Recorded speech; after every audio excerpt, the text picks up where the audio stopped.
Still mired in the consequences of the U.S.-Israeli war on Iran, will Washington postpone its bombing campaign indefinitely?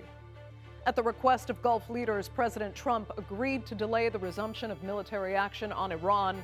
But could the proposed 2 or 3 day postponement actually indicate a longer-term strategy? I'm Andrea Sankey, and today's Newsmaker is the war on Iran.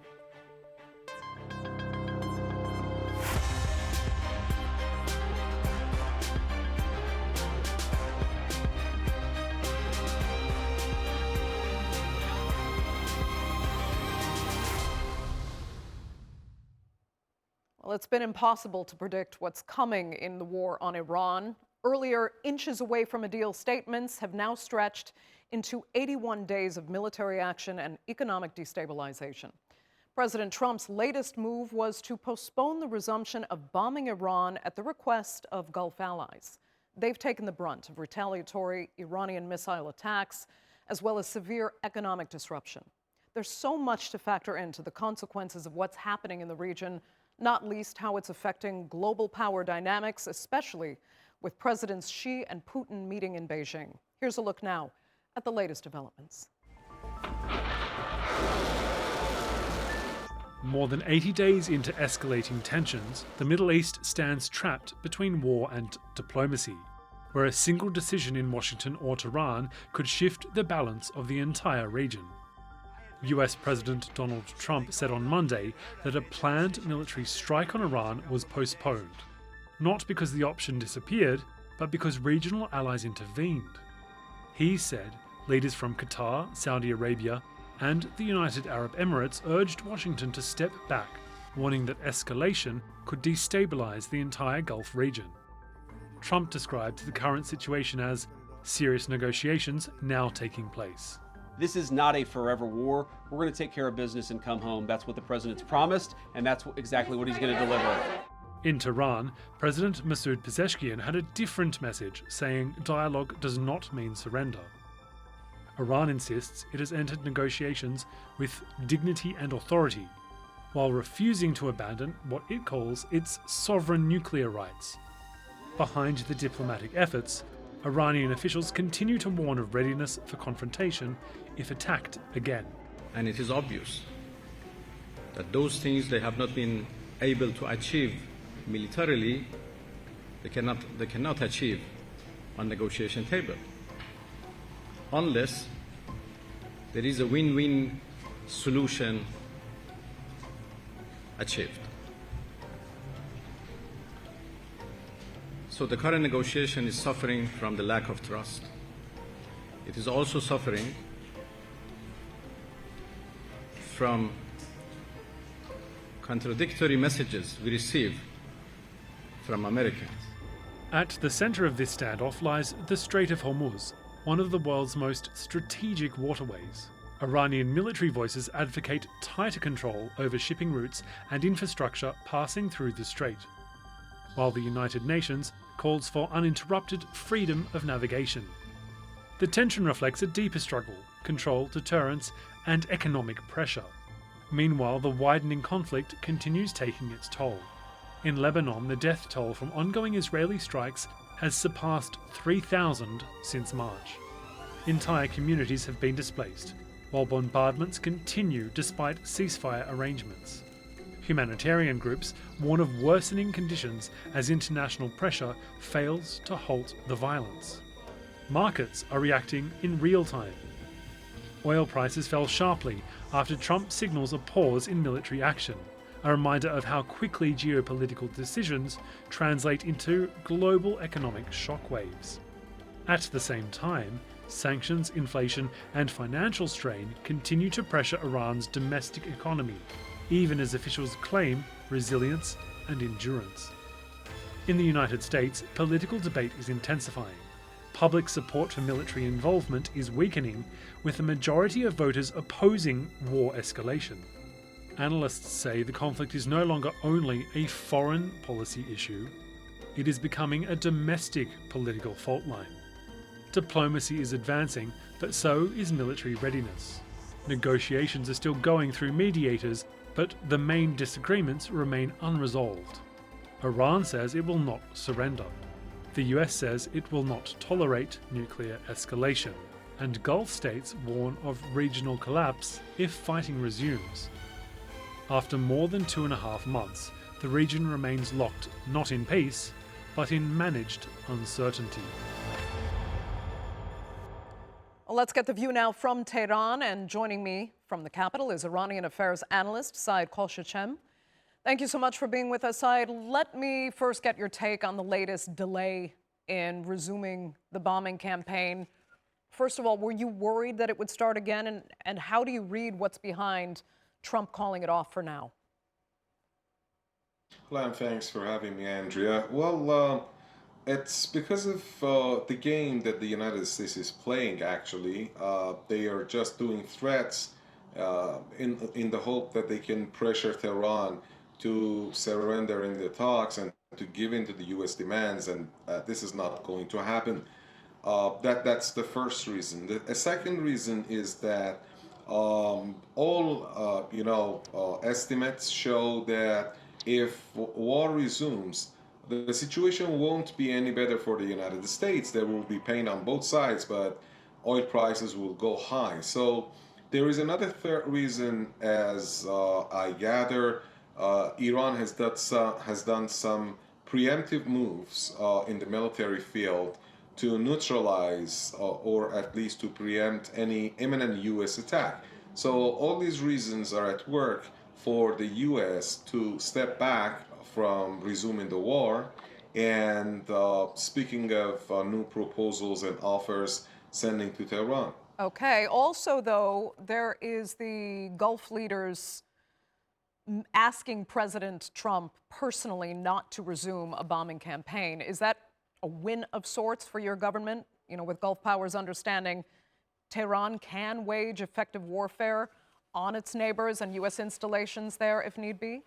Well, I believe at least one or two Arab leaders on the southern rims of the Persian Gulf, they have denied such allegations, saying that originally speaking, they didn't know that the U.S. would go for resuming attacks on Iran, let alone talking about a halt or stop of attack.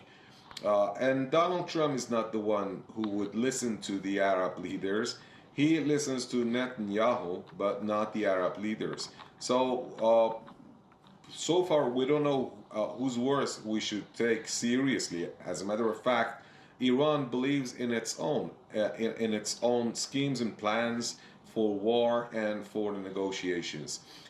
If any war breaks out again, Tehran has warned repeatedly that it would go attacking not only the U.S. facilities but also energy zones in the region, especially in those countries that are helping and abetting and aiding the United States military option against Iran. Okay, speaking of taking things seriously then, do you believe that serious negotiations are indeed taking place, as President Trump has said? Because it still seems, both sides have not budged on their even most basic demands. Well, true, you're right. They are galaxies away. While the United States still insists on its own terms and conditions, and just soften tone a little bit, like they said that Iran should never have an enrichment program. Now they say that a 20-year halt or stop would also be fine with them. Of course, this is nothing new. They offered the same in the while they continue talking about their own terms. Iran has also insisted on its 10-item list of demands, saying that any kind of agreement should happen in triple phases. Phase one entails Iran's prerequisites as confidence-building measures by the United States, because Tehran believes that the United States is not serious about the talks. They have bombed the negotiating table. This stage entails 5 demands: ending the blockade and also releasing Iran's frozen assets, removing the sanctions, especially oil sanctions and banking limitations, and end the war, permanent end the war in all fronts, including especially in Lebanon, and also receiving war reparations. And the U.S. should acknowledge that it should pay Iran war indemnity. Okay. Tehran insists that these are 5 prerequisites. Then, after that, Tehran could go ahead with reciprocal moves by the United States in the second stage. All in all, Iran insists that its nuclear industry should be kept, enrichment should continue, and should be recognized by the United States for Iran, and also there should be economic merits. Right. And Iran's Strait of Hormuz control and regime of protocols should be recognized by the United States. Okay, then quick final question for you, because as you are watching Presidents Xi and Putin meet and discuss their no limits relationship, I have to ask, what are you thinking about how the global dynamics now are taking shape?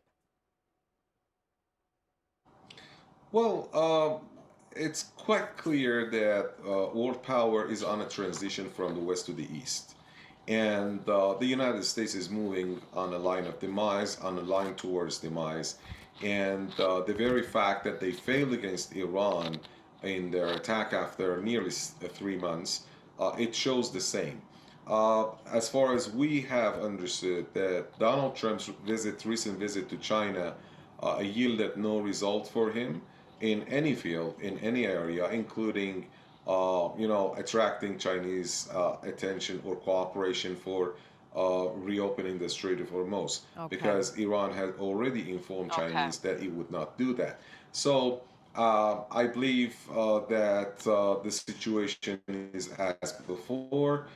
Tehran and China and Russia will continue strong cooperation, and of course Iran continues to rely on itself in the military field, although there might be helps from this or that country, but the main backbone of Iran's military power is homegrown. So I still believe that Donald Trump might be willing to resume attacks after a while, probably after a few days or after a week, in a last-ditch effort, in a hopeless move, in order to change the situation, since Iran has the upper hand and he wants to change Iran's equations. Thank you so much for joining us. Unfortunately, we're completely out of time for this segment of the Newsmakers, so really, thank you for sharing your perspective. Well, let's get some additional perspectives now. And joining me from Washington, Republican strategist Amanda Mackey. From London, professorial research associate at SOAS, Haim Reshith. And also from London, associate fellow with Chatham House's MENA program, Zizet Darkazali. Thank you all so much for being with me. Amanda, I'll start with you and just get your reaction to the exchange you just heard with Saeed Khoshechem and the perspective from Tehran. Well, I think it's interesting that he's saying that the world powers are shifting. I think that that's a little bit of a naive view. Certainly, I agree with him that the two are galaxies away, was his quote, direct quote. And I do think that the United States and Iran are in very different places. And I think for the American public, it's becoming more clear that we are really very far apart. There is a large delta, and there doesn't seem to be a way to remediate that. We've had a ceasefire in place since April 8th, and really not much has changed. I believe that President Trump has given Iran many opportunities to where Americans are kind of wondering why so many opportunities. And I think it remains to be seen. President Trump said that he was an hour away from pulling the proverbial trigger, if you will. Israel said it was surprised by that. So I think there's a lot of confusion as to what the next steps are. But I don't see President Trump attacking Iran right now. It just doesn't seem like the right move. But President Trump is certainly using that as a tool to try to get them to the table. Yeah, you can see on our floor that permanent postponement possible question mark there, because you're seeing as well that it's not exactly clear where this is going. So let me ask Haim in London, and I'm picking up right now on what Amanda said, that she thinks it's naive to have the view that world powers are shifting when we look at the consequences of of what this U.S.-Israeli war on Iran have been. Do you agree with that? Do you think it's naive, or do you definitely see that the consequences are that far-reaching? I think the view that Amanda is presenting is a bit naive. There is a change in world powers. The West, and especially the United States, is declining quite fast. It's clear that President Trump is panicky and confused. He's only listening to Netanyahu. He's not listening to anyone in the Gulf. He's not listening to China. He's not listening to Europe.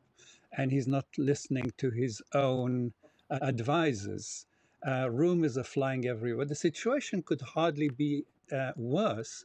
At best, the war will start and there will be a financial collapse of the world economy. At worst, we might end up with a world war, which will be nuclear. I don't consider this to be naive. I think this danger is real.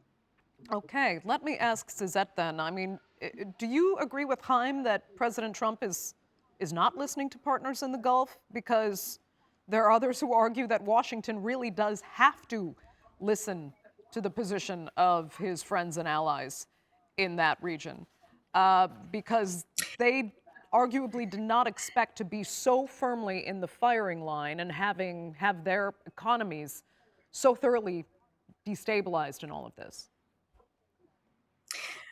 Thank you, Andrea. It's good to be with you on the program. Look, first of all, I think the main problem here is trust.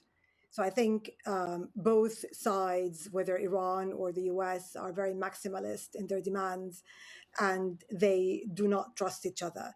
So, and that's when any third-party influence becomes a bit more diminished. On the other hand, the Gulf remain important allies for President Trump, and I do believe that they still have weight with him. At the same time, we are dealing with a very unpredictable administration that takes into consideration different elements, which isn't always the stability of the region. So there is the main sticking points remain the same between Iran and the US. It's a question of sequencing, and that's when the mediation part becomes much more important.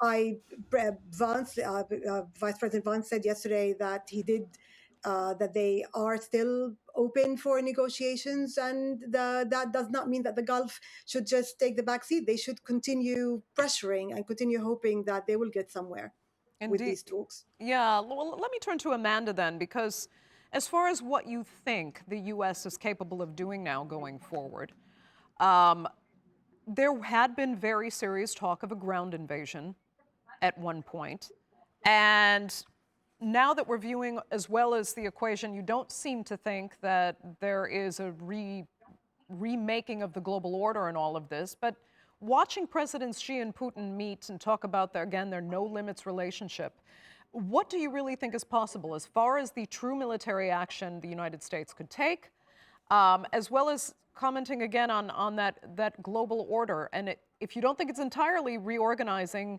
what do you at least make of Xi and Putin meeting now?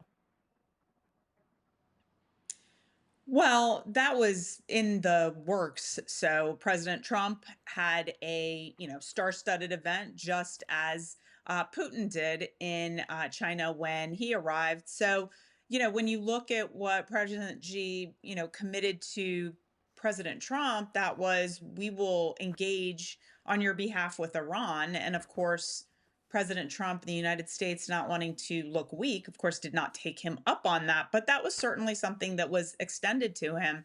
Going back to your question about what could possibly happen, there is certainly a real possibility that there could be an invasion of some sort.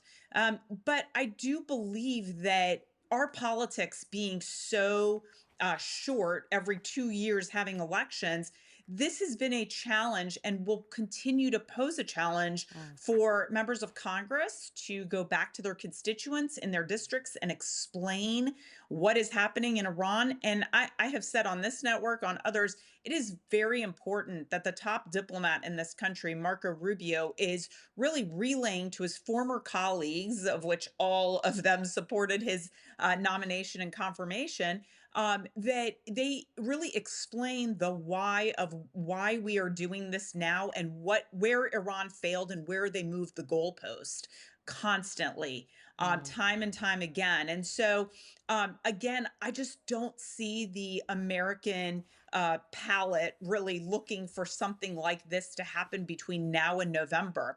But Okay. here's the problem too: you had the War Resolutions Act of 1973. Yesterday that was in the Senate and it passed with Democrat and Republican support. So it does become more and more of a challenge, especially if President Trump loses the Republican Congress that he has right now.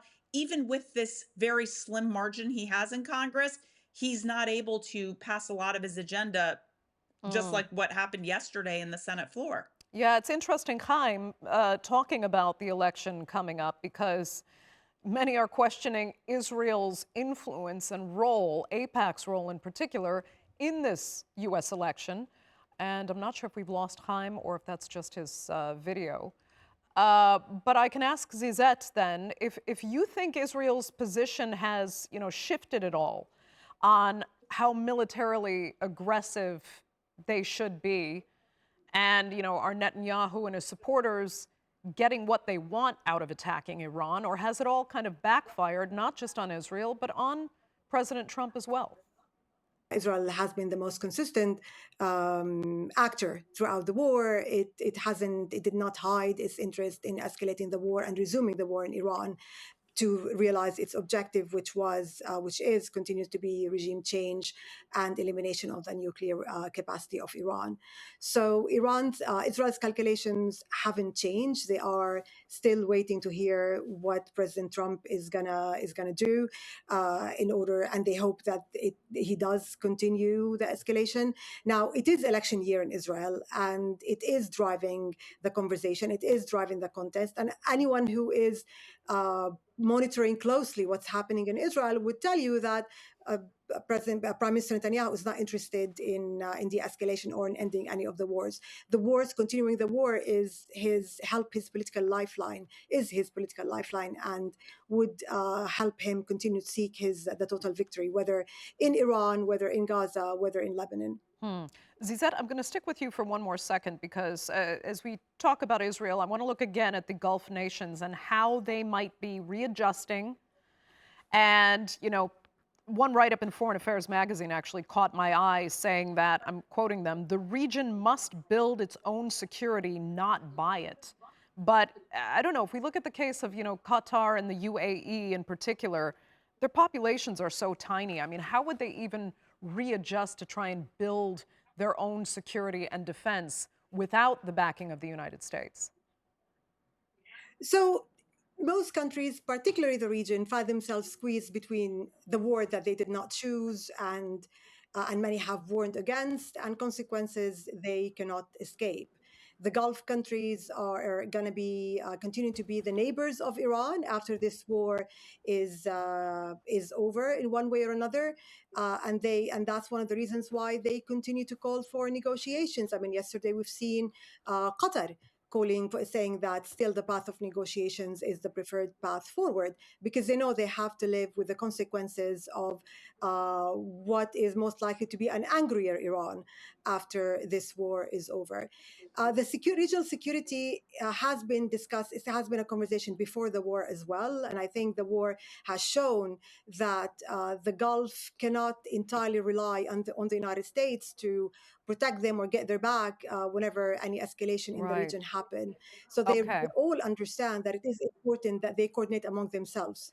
Okay, Amanda, just quick final question then for you on the Israel issue and how that is actually factoring into the upcoming elections. I mean, how much is Washington still listening to Israel? There are those, including Professor Breshith, that really think it is Netanyahu calling the shots. Do you see that?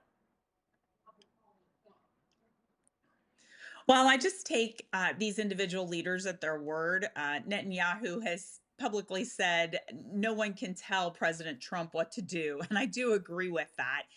President Trump has been able to call balls and strikes when it comes to Iran, when it comes to Israel. He's called them out when he's had to. And so he's reprimanded Netanyahu and has made him make a phone call to apologize to one of the Gulf states. So I think what's important to remember is that President Trump doesn't really take marching orders from anyone. So it's interesting that everyone likes to say, you know, he's Netanyahu's lapdog, or he's the person who takes orders from Netanyahu. That just couldn't be further from the truth.